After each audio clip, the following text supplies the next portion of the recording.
Olá pessoal, tudo bem? Sejam bem-vindos. Como eu prometi para vocês, o tema agora é completamente diferente de geografia física. É uma pena que a gente só tem isso lá no finalzinho, né? Praticamente não, é a última matéria que eu vou passar para vocês, tá bom?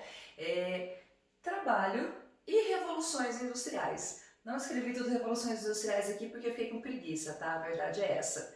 Gente, eu vou falar um pouquinho para vocês, então, sobre a questão do trabalho e como isso molda não só o avanço das sociedades, né, como a forma de trabalhar acaba moldando muito a forma como as sociedades modernas elas vão avançando e também como essa forma de trabalhar, como o trabalho como um todo, acaba tendo um grande impacto na construção do espaço. Tá? E agora a gente já entra nessa noção de espaço geográfico, né? O que seria o espaço geográfico? Seria esse espaço indissociado entre objetos e ações, quer dizer, dentro desse espaço geográfico as pessoas constantemente fazem uma série de ações e essas ações acabam moldando esse espaço. É uma relação complexa, tem várias coisas ali que interferem nesse processo de produção do espaço geográfico, e aí a gente vai só dar uma introduçãozinha, aí até como eu falei para vocês no outro vídeo, né, pra gente já meio que introduzir para o ano que vem, tá bom? Acho que talvez alguns de vocês serão meus alunos, outros não serão meus alunos, mas de qualquer forma a gente já faz então essa introdução, tá bom? Gente, trabalho e revoluções. Vamos começar primeiro por a noção de trabalho, o que é trabalho, tá? E lembrando que quando eu falo trabalho aqui, é importante a gente fazer uma grande diferença entre trabalho e trabalho humano, tá? Se eu pensar em todos os outros animais e o trabalho do ser humano especificamente, o trabalho do ser humano, gente, ele vai ter como grande diferencial a questão do planejamento, a questão do raciocínio. O homem, quando ele faz alguma coisa, ele faz visando algo específico, né? E ele tem um raciocínio, ele põe ali a sua inteligência. Ainda que se eu pensar nesse trabalho, esse trabalho humano ele começa a ser moldado ainda lá na Revolução Neolítica, tá? Gente, isso aí é muito tempo atrás. Pensa que eu tô falando ali no período que a gente saiu de que seria homem das cavernas, né? E você começa a entender, começa a moldar, por exemplo, certos objetos, o homem começa a ter dominação do fogo, depois ele começa a ter dominação dos objetos, certos objetos, né? A gente tem a Era do Bronze, o homem ele começa a moldar certos instrumentos para ele trabalhar, e uma das coisas que ele trabalhava, gente, era para o seu próprio sustento, sua própria sustentabilidade, que é a agricultura. Então aqui a gente vai ter um trabalho principalmente para a sobrevivência desses grupos humanos. Graças a esse trabalho humano, né, a agricultura propiciou para que, por exemplo, posteriormente, a gente começasse a ter o desenvolvimento de pequenas aglomerações humanas que podem ser entendidas como as cidades bem lá na antiguidade, tá? Então veja que graças a esse desenvolvimento do raciocínio humano, da capacidade então de moldar coisas, né, de raciocinar, de planejar, ele acaba então tendo um desenvolvimento. Lembrando, gente, que esse desenvolvimento, que se eu estou falando do Neolítico aqui, como eu falei, estou falando então de antes, por exemplo, da construção das pirâmides, né, antes dos egípcios, então realmente é aquela população que ainda estava migrando, né, indo para algumas regiões do planeta, então que é realmente muito antigo. E aí a gente demora para de fato ter um desenvolvimento tecnológico, e aí de repente quando a gente tem esse desenvolvimento tecnológico, ele começa a ser cada vez mais rápido e intenso. Então pensem que isso aqui, olha, desde o Neolítico até o Renascimento, estou falando de um período de ano muito antigo, tá bom? Pelo menos uns 10 mil anos aí, tá? Bom, aqui então, nessa Revolução Neolítica, você vai ter esse desenvolvimento do raciocínio humano muito lento, principalmente para o seu próprio sustento, né? Para ele fazer agricultura, principalmente. Claro que outras atividades também vão surgir. Nós vamos ter o Renascimento, e o Renascimento ele é interessante, olha de novo, né? Olha o tempo que eu estou, desde Revolução Neolítica até Renascimento. O Renascimento também é interessante, gente, porque ele vai dar a possibilidade que a gente tenha uma nova forma de pensar. Até aqui, olha, o aprimoramento das nossas técnicas era muito pautado nesse desenvolvimento do próprio ser humano, das sociedades humanas, da agricultura. Não quer dizer que nós também não tenhamos desenvolvido algumas coisas incríveis, tá bom? Pense que mesmo rudimentarmente nós conseguimos ter certas construções, né, certos feitos de engenharia, de arquitetura que são impressionantes.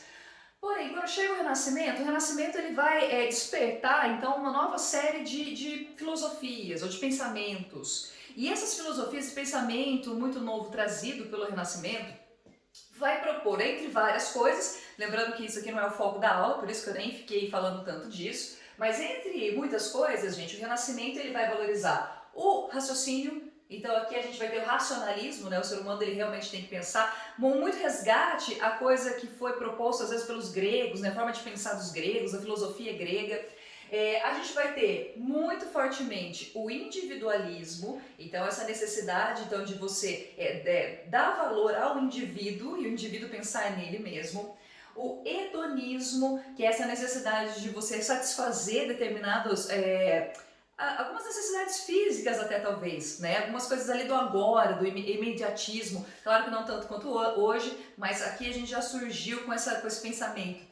Essas coisas aqui, gente, vão ser valores que depois vão ser meio que apropriados pelo sistema capitalista. Lembre-se que aqui ao Renascimento a gente ainda não tem realmente um capitalismo, a gente tem um mercantilismo, esse mercantilismo ele se expande, a gente começa a ter as grandes navegações e ainda assim você tem um capitalismo mercantil, tá? Que aí é global, né? Depois das grandes navegações você começa a ter isso se espalhando pelo mundo inteiro, então aqui o capitalismo ele já se fazia presente ainda de uma forma rudimentar, mas já se fazia presente. E esse pensamento, olha, do raciocínio, né, do ser pautado no eu mesmo, de você ter uma relação com a natureza, de sim, você até aprecia a natureza, mas você também está acima dela, né, o antropocentrismo, o homem acima dessa natureza, se apropriando dela, tudo isso possibilita para que esses valores depois, lá na frente, possam ser apropriados pelos burgueses, tá? E quando eu falo burgueses, nesse caso não sou eu não, tá, gente? São os burgueses verdadeiros. Então aqui os burgueses, eles percebem, é verdade,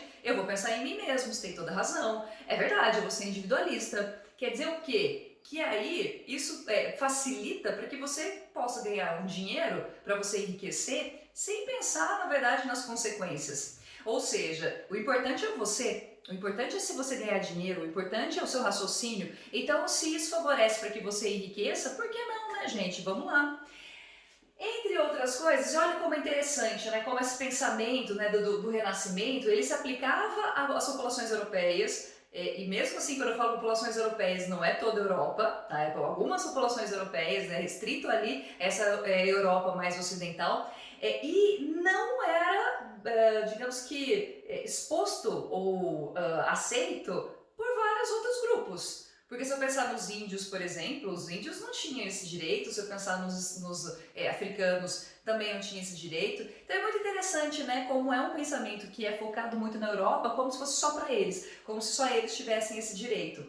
Bem, tanto é que eu coloquei aqui a questão da escravidão, porque se a gente está falando de trabalho, a gente também tem que falar de formas de trabalho que não são necessariamente aquelas que a gente conhece como relações trabalhistas, tá? Relações de alguém trabalhar e receber algo em troca. Nesse caso aqui a gente tem escravidão extremamente cruel. Claro que aqui, olha, no Neolítico, né, se você pega os romanos, se você pega as outras civilizações, também já tinha escravidão.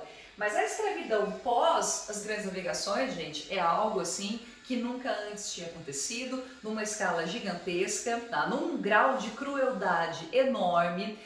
Se você talvez já deve ter ouvido algumas expressões, como por exemplo, os negros tiveram sorte de vir para o Brasil, porque lá na África eles estariam passando fome. Eles não tiveram sorte de vir para o Brasil não, tá, gente? Quando eles vieram para o Brasil e para praticamente vários outros lugares da América, eles sofreram, eles passaram fome, muitos morreram, tá? Seus descendentes hoje em dia talvez não passem tanta fome, mas muitos vão sofrer sim com racismo estrutural, com vários problemas sociais, com uma desigualdade gigantesca. Então, gente, não tem nada de bom no racismo, perdão, claro que não tem nada de bom no racismo, não tem nada de bom na escravidão, tá? A escravidão, ela não foi positiva para absolutamente de ninguém. E além disso, pense que quando você está trazendo essa força de trabalho para as Américas, você está retirando essa força de trabalho lá da África. E quando você faz isso, além de você desagregar as famílias, os grupos sociais, você está tirando essa força de trabalho de lá. Então é uma força de trabalho que muitas vezes poderia servir para o desenvolvimento daquele continente. Então, quer dizer, essa escravidão que se perdurou aí por um bom tempo, né, foi extremamente cruel, não teve nada de benefício para essa população, mas é claro que ela ajudou a enriquecer justamente quem? Os burgueses, tá? Os grandes negociantes, as pessoas que se apropriaram desse trabalho, né, que se aproveitaram desse trabalho, é claro que elas enriqueceram. O que faz a gente pensar que na realidade não existe praticamente ninguém que é rico, tá, gente? Não tô falando de mim, não, tô falando de riqueza verdadeira, tá? Ninguém que é verdadeiramente rico, gente, não ficou rico a partir do trabalho de outra pessoa, tá? Ou da exploração do trabalho de outra pessoa. Então, se eu pensar, por exemplo, até o próprio crescimento do Brasil, né, dos grandes donos de terra, né, dos grandes comerciantes brasileiros, tá ali no fundo também uma certa exploração ou muita exploração do trabalho de outras pessoas.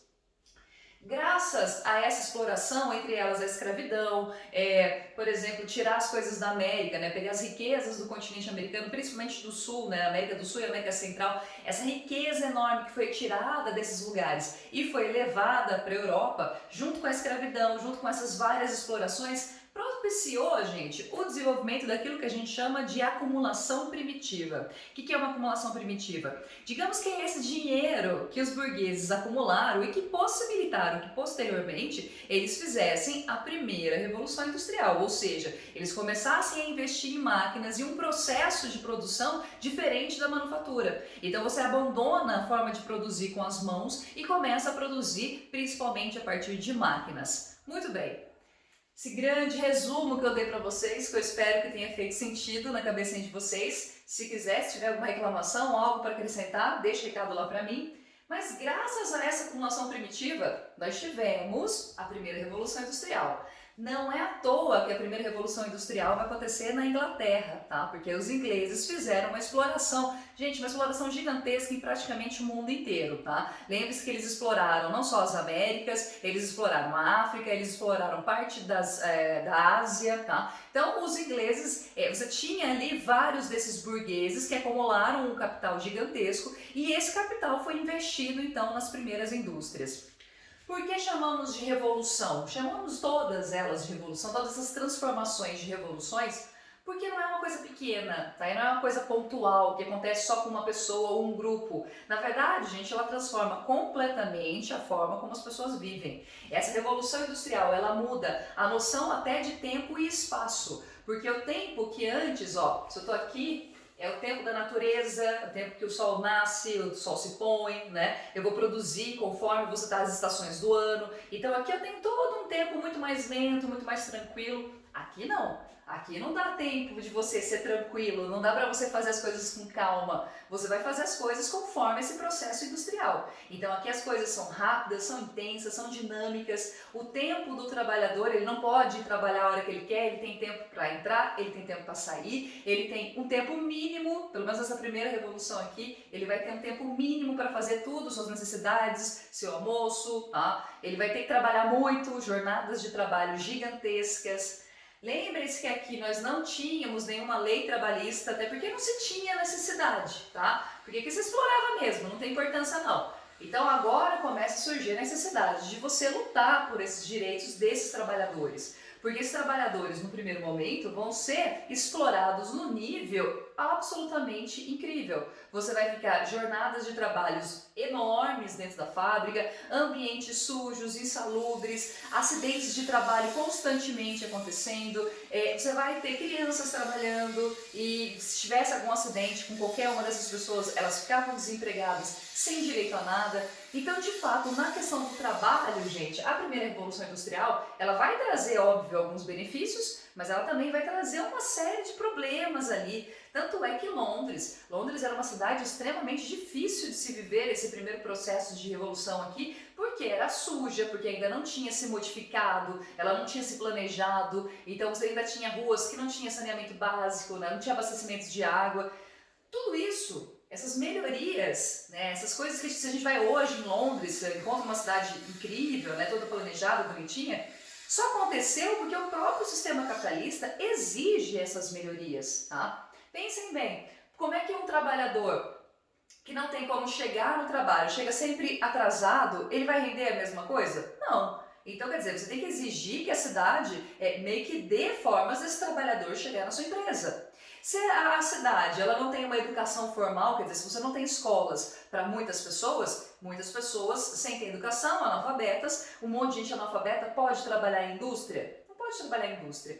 Então veja que as próprias cidades elas vão se transformando, a gente passa por um processo de urbanização, Quer dizer, junto com as indústrias, elas vão trazer essa modificação no sistema de trabalho, mas também no espaço, como eu falei, o espaço não só, primeiro só dessas regiões europeias, mas depois em outros lugares do planeta, se modificam e aí você tem esse processo grande, intenso de urbanização. E o trabalho, como eu falei para vocês, completamente transformado. A forma como as pessoas se relacionam até com o próprio trabalho também acaba tendo uma grande modificação, tá? É interessante, pelo menos na minha cabeça, como o sistema capitalista, ele vende pra gente que a nossa vida é o trabalho, né? Como se você não trabalha, é como se você não fosse um ser completo. Então você precisa trabalhar, e essa noção de que a sua vida não é mais você, a sua vida não é sua família, ou o que você gosta, ou o que você não gosta. A sua vida é o seu trabalho. E tudo fora disso tá errado. Muito bem, turma. Vamos para a segunda revolução. Lembrando, primeira revolução industrial lá no finalzinho do século XVIII, tá? Então 1780, 90. Então a gente não tem uma data, né? Porque é um processo essa revolução. Depois, a partir lá de 1900, a gente começa em vários lugares a ter essa segunda revolução. A segunda revolução, gente, ela traz como grandes modificações, principalmente o uso de novas tecnologias. Aliás, foi uma coisa que eu esqueci de dizer, tá? Quando a gente pensa na primeira revolução, você vai ter como grande transformação tecnológica, né, um grande avanço tecnológico, as máquinas a vapor. É isso que possibilita para que esse trabalho industrial ele realmente aumente de forma exponencial. Antes era do à mão, agora são as máquinas. Então isso realmente dinamiza a produção das coisas. Aqui é grande, se eu pensar nos grandes processos, avanços tecnológicos, aqui a gente vai ter muito as novas formas de tecnologia para geração de energia. Claro que as máquinas aqui também vão avançar, claro que aqui você tem uma série de outras tecnologias, mas eu posso dizer que talvez o pontapé inicial é a gente usar essas novas tecnologias para geração de energia. Se aqui era só carvão, né, a grande propulsora aqui dessa energia era o carvão, aqui a gente começa a ter primeiro o petróleo, a eletricidade, depois lá na frente a gente começa a ter a energia nuclear, mas aí bastante tempo depois, né, só depois da Segunda Guerra Mundial, tá bom? Então isso faz com que esse sistema industrial se intensifique ainda mais. Gente, aqui a gente vai ter a massificação da produção. O que significa isso? Significa que você vai produzir muito. Aqui a ideia é que você produza muito. Só que olha só, para você produzir muito, você tem que também consumir bastante, tá bom? Não se esqueça que o consumo é a outra ponta desse processo de produção. Aqui a gente começa a ter então vários produtos industrializados. E é interessante a gente ver como são esses produtos industrializados, tá? A gente vai ter uma primeira forma, um primeiro sistema de produção que a gente vai chamar de Fordismo. Fordismo, vocês sabem que é essa produção em massa. Eu vou produzir muito, tá? Só que eu produzo muito, gente, só que sem necessariamente uma diversificação de produtos. Então, por exemplo, eu produzo muito de carro de tal cor, mas vocês sabem o caso da Ford. Eu produzo muito geladeira, sei lá, branca e pronto, é esse tipo de geladeira que eu vou vender. Você produz muito, só que você produz apenas de uma única coisa, tá? De um único bem. Então você não tem uma grande diversificação de produtos, mas uma grande quantidade desses produtos. O Fordismo, gente, se eu pensar na questão do trabalho novamente, o Fordismo ele vai ser muito negativo para o sistema de trabalho, porque aqui a gente vai ter uma grande alienação do trabalhador. Por quê? No Fordismo, a pessoa ela vai entrar para trabalhar e ela vai fazer basicamente a mesma coisa todos os dias, todas as horas do seu serviço. Então ela fica o dia inteiro fazendo exatamente a mesma coisa. E aí quando a gente usa esse termo alienação, significa que a pessoa ela não raciocina, ela não pensa sobre aquilo que ela está fazendo, ela simplesmente executa o seu serviço, tá? Ela executa essa função. Então é um tipo de trabalho alienante e é um tipo de trabalho que também vai causar uma série de transtornos para aquela pessoa. Para quem nunca assistiu, o professor de geografia adora passar, né, Tempos Modernos, do Charles Chaplin. Se vocês tiverem oportunidade, não precisa ver todo ele não, tá, gente? Se bem que é legal, se vocês nunca assistiram, assistam. É bem interessante. Eu tinha certos preconceitos, fui assistir muito tempo depois, mas ele é legalzinho, viu? Pelo menos o início ali é legal de vocês assistirem. Bom, o Fordismo, então, ele tem essa consequência para as pessoas. E aqui, gente, claro, a gente já tinha começado na primeira revolução com a busca de certos direitos trabalhistas. Mas aqui, essa busca por novos direitos, né, por você ter algum direito, pelo menos, fica muito forte nesse período aqui pós-Segunda Revolução, tá? Então aqui já lá, se você pensar no Brasil, por exemplo, a gente tem início a algumas greves lá em 1930, tá? Em outros países, os europeus, por exemplo, foi um pouquinho antes, mas aí aquelas grandes greves, grandes manifestações para que o Estado tivesse o maior cuidado com os seus cidadãos, tá? Lembrando, gente, que isso não é favor, né? Ter lei trabalhista não é favor, na verdade é função do Estado, está inscrito praticamente em todas as constituições que um dos deveres do Estado é justamente esse, cuidar dos seus cidadãos, cuidar das pessoas que moram dentro do seu território.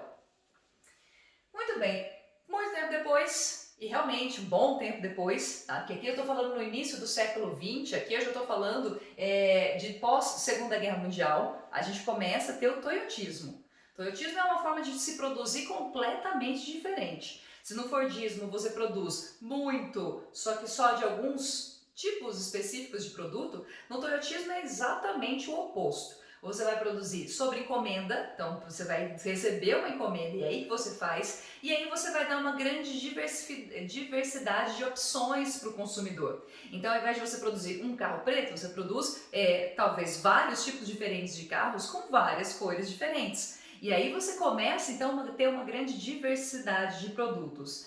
Gente, isso aqui é ideal para você comprar coisas, tá? Para que você aumente ainda mais o próprio consumo.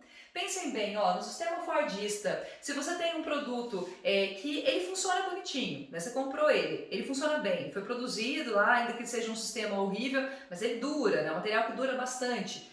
Se você vai na loja, você vai ter exatamente o mesmo produto, você vai querer comprar um novo, se o seu ainda funciona? Você não vai comprar. Tá? Você vai comprar se tivesse uma coisa diferente, se tivesse algum tipo de apelo, se tivesse uma cor, se tivesse, enfim, alguma coisa que aguce a necessidade de consumo. E é isso que o toyotismo vai trazer. Ele começa então a produzir várias coisas diferentes e aumenta então o consumo.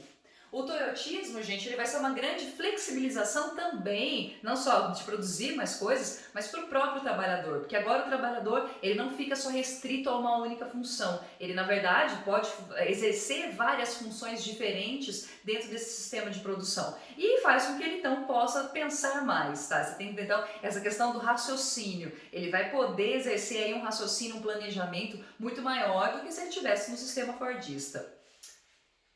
Muito tempo depois, a gente aqui ó, toyotismo pós-Segunda Guerra Mundial. Lembrando que ele começa no Japão, não à toa. Tá? O Japão ele tinha uma necessidade grande da questão do gerenciamento depois da Segunda Guerra Mundial, né, gente? Lembra que o Japão estava arrasado, destruído, então ele precisava mesmo ter uma série de reformulações e aí ele vai fazer isso, tá? E começa esse sistema diferenciado.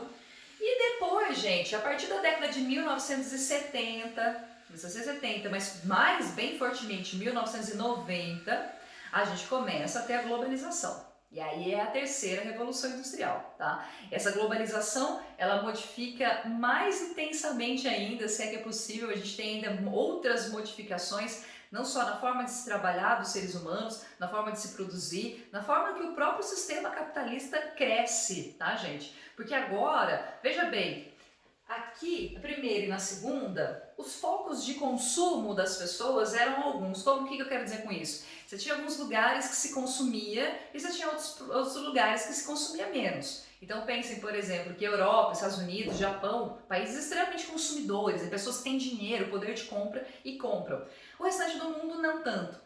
Agora aqui, gente, a gente vai ter o mundo inteiro praticamente conectado, principalmente pelos meios de comunicação, principalmente pela internet. Quer dizer que o mundo inteiro se conecta e aí de repente o mundo inteiro pode ser consumidor, tá? Porque você tem conhecimento de produtos que são produzidos no mundo inteiro e aí você tem uma possibilidade de compra gigantesco. Gente, a globalização ela vai ser intensificação dos meios de comunicação, intensificação das redes de transporte, tá? Os produtos eles são transportados pelo mundo inteiro, pessoas também circulando pelo mundo inteiro. Pensem que há 30, 40 anos atrás você tinha um fluxo muito, mas muito menor de aviões, por exemplo, e o que a gente tem depois da globalização é algo incrível, tá? Todo mundo pode pegar um avião e ir para qualquer lugar do planeta.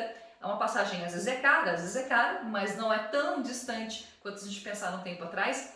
E só para fazer aqui um pequeno parênteses, essa circulação de pessoas intenso que a gente tem no planeta que possibilitou pandemia de coronavírus, tá? Então, globalização ela está muito associado com os motivos que fizeram com que o coronavírus deixasse de ser uma epidemia lá em Wuhan, na China, e passasse a ser uma pandemia por conta dessa circulação intensa de pessoas no mundo inteiro. Bom, a globalização, ela vai trazer a flexibilização da produção, porque agora, gente, a gente vai ter as multinacionais tendo a possibilidade de ir para o mundo inteiro. Elas já tinham essa possibilidade? Sim, elas já tinham essa possibilidade. Mas digamos que agora, além de você poder ir para qualquer lugar, né, se você é uma multinacional, se você é a Nike, por exemplo, se você é a Samsung, se você é a Apple, Microsoft, todas essas outras grandes multinacionais, você pode, por exemplo, flexibilizar até a forma como você produz. Em vez de você produzir todo um produto, né, você pega, por exemplo, para fazer um celular, você produzir só numa única unidade, não. Você vai produzir talvez uma parte num lugar, uma outra parte aqui, a bateria eu faço ali, o processador eu faço lá, e aí depois eu junto tudo numa única fábrica e só monto o meu celular. Então a gente tem uma possibilidade de expansão para essas multinacionais que são ainda maior. Essas multinacionais elas podem pensar no globo, gente, de uma forma muito mais integrada, muito mais dinâmica, e é isso que elas vão fazer. Não só as empresas, mas também é importante que a gente fale dos bancos, né? O sistema bancário começa a se expandir cada vez mais, tem essa possibilidade de expansão gigantesca, tá bom? Tudo graças então a essas novas redes, seja de comunicação, seja de transporte. Eu coloquei aqui essa questão da massificação, tá difícil hoje, hein? Massificação dos indivíduos, no sentido de que pensem que depois que você tem a propagação da internet, muitas culturas que às vezes eram muito locais, elas se expandem, tá? Quer dizer que a cultura que às vezes uma coisa que acontece nos Estados Unidos é rapidamente mostrada para o mundo inteiro. E isso serve para a cultura. E essa cultura acaba tendo, sim, alguns lugares que são predominantes. Vocês já perceberam que vocês assistem muito mais cinema americano, cinema norte-americano, estadunidense. Vocês assistem muito mais filmes de lá do que filmes brasileiros, com certeza. E isso está muito associado, gente, à forma como essa massificação da cultura acontece. Então a gente vai fazer muitas coisas que não estão necessariamente ligadas à nossa cultura, mas sim a uma cultura que vem de fora. E isso faz com que a gente pense que nós somos indivíduos únicos, quando na verdade a gente é muito parecido de repente com outros. Tá? Quantas pessoas não querem ser parecidas com aquela influencer X, ou quer comprar tal coisa porque tal pessoa compra. Então vamos pensar que talvez essa ideia de que nós somos indivíduos únicos, é claro que ela é verdadeira. Só que, na verdade, muitas coisas que nós fazemos não está relacionado com a nossa unicidade, né, com a nossa particularidade, e sim com essa influência que é graças, sim, ao processo de globalização. Ano que vem a gente pode conversar mais sobre isso. Recentemente, eu não vou me ficar falando muito de Revolução 4.0. Por que não, gente? Porque talvez vocês já tenham tido isso em praticamente várias matérias, tá? Talvez no técnico, talvez no médio, e várias pessoas falando muito sobre isso. Então eu acho que não compensa eu ficar repetindo o que é Revolução 4.0. Essa história da internet, das coisas, todas as coisas estarem interligadas, né? Enfim, a gente tem muitos exemplos de como funciona essa Revolução 4.0. A verdade, gente, é que essa revolução não chegou no Brasil, tá? Ela ainda está longe. Pensa que a gente não tem nem o 5G ainda. Uma tecnologia que lá na China e nos Estados Unidos, ó, na Europa, né, já está aqui, ó, um tempinho. Então o Brasil ainda não iniciou esse processo de internet das coisas. A gente está se encaminhando. Mas algumas coisas dessa Revolução 4.0, sim, já chegaram. Uma das coisas que muda bastante com a Revolução 4.0, gente, é que agora a grande riqueza não está só na mão dos bancos ou de empresas que produzem. Porque se a gente pensar, grandes transnacionais da década de 90, por exemplo, eram transnacionais que produziam alguma coisa. Então você tinha GM, né, produção de carros, você tinha Apple, produção de celulares, na época nem tinha tablet, mas enfim. Então você tem empresas que produzem, então você vai ter a produção de algo. Atualmente as grandes empresas, as maiores corporações do mundo, são empresas que não vendem produtos e sim serviços.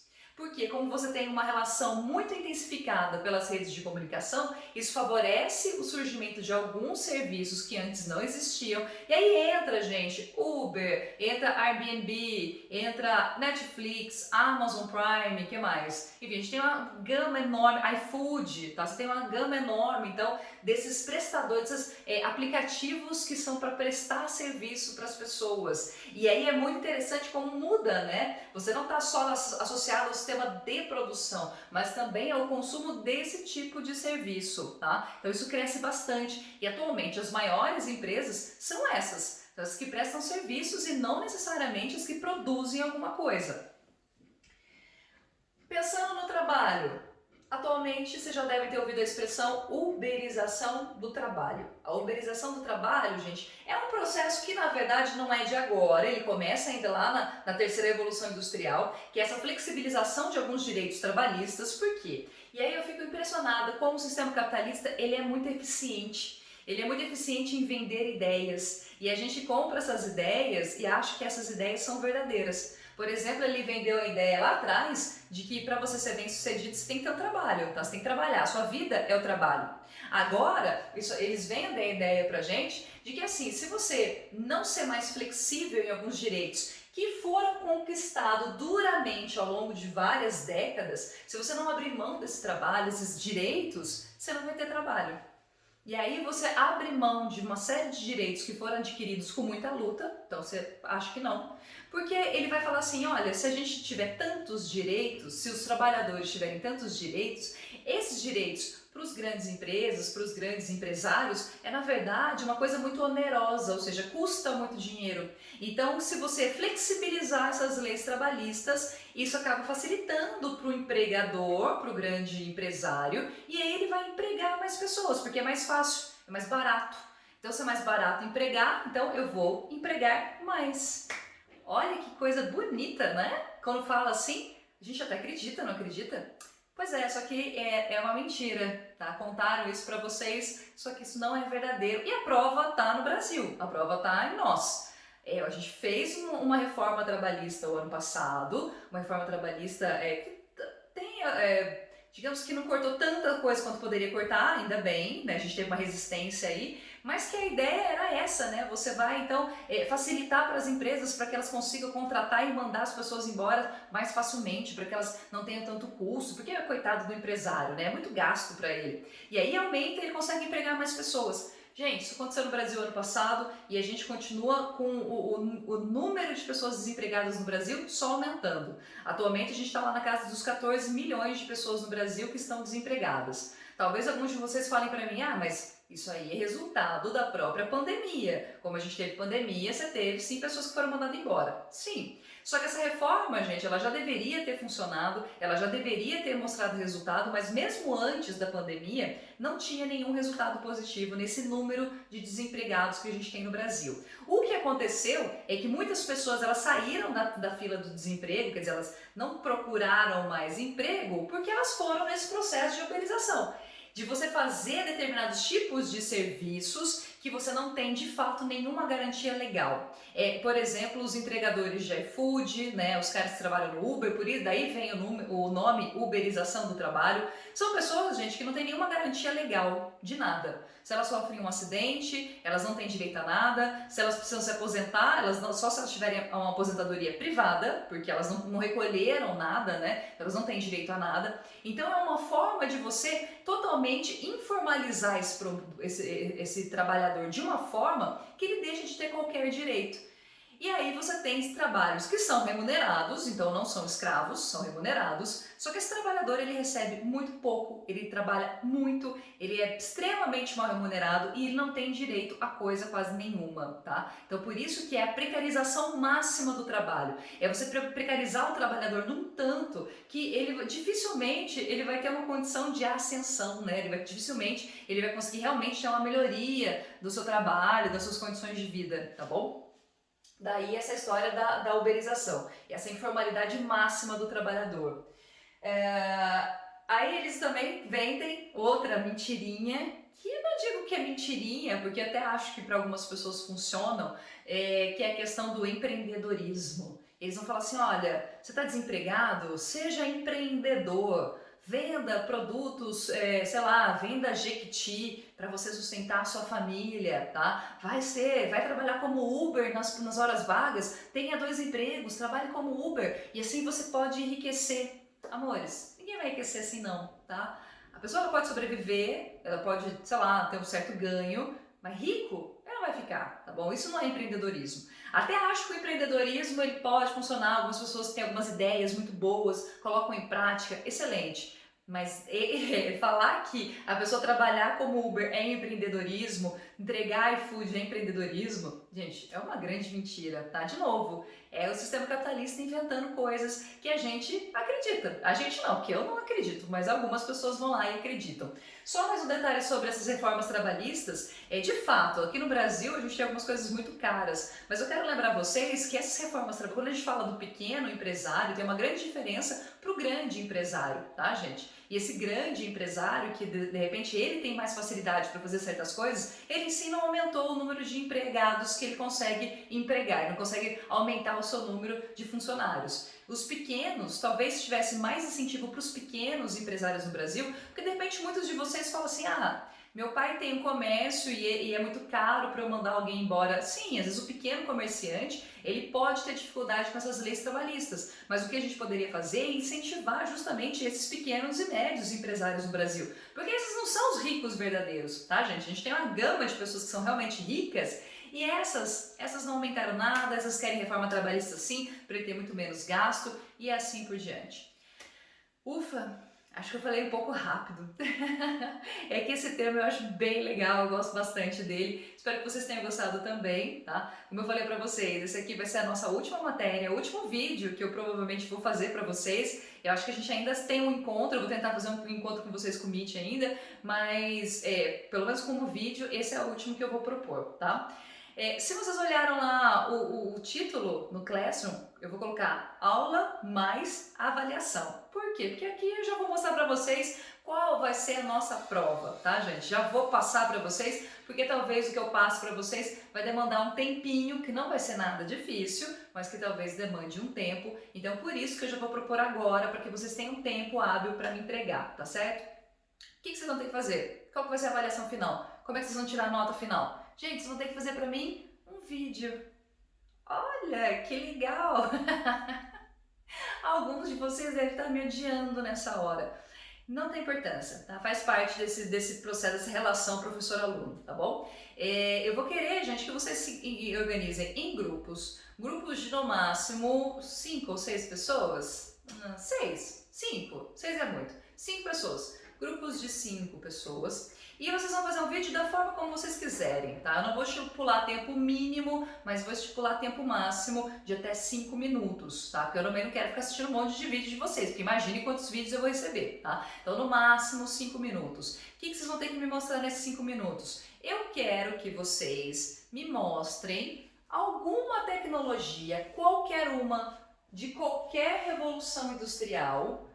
Me mostrem essa tecnologia. Faça um contexto histórico, por exemplo, vou falar das máquinas a vapor.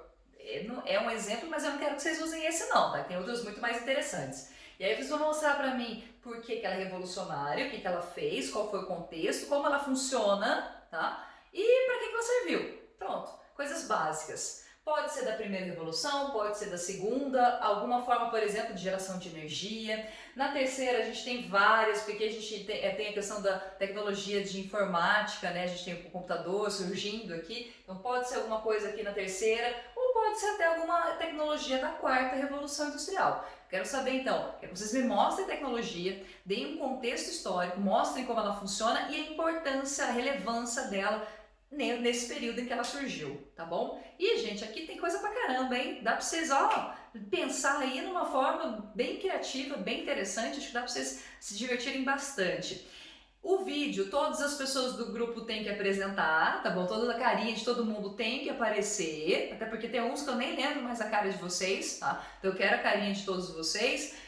Todo mundo vai ter que falar e pode ser, gente, do jeito que vocês quiserem. Todo mundo fazer, sei lá, um encontro no Meet e gravar. Se quiser fazer uma apresentação PowerPoint, cada um faz uma parte. Se quiser fazer no estilo de um documentário, sei lá, quem tiver mais prática e de repente em edição de vídeo, fiquem livres, tá? Façam do jeito que achar melhor. O importante é que tenha um tempo máximo de até 5 minutos, tá certo? E que 5 pessoas, todo mundo apresente. E é isso. Se tiverem dúvida, Classroom tá aí pra isso, tá bom? Gente, um beijo pra vocês. Boa semana, até semana que vem. Tchau, tchau.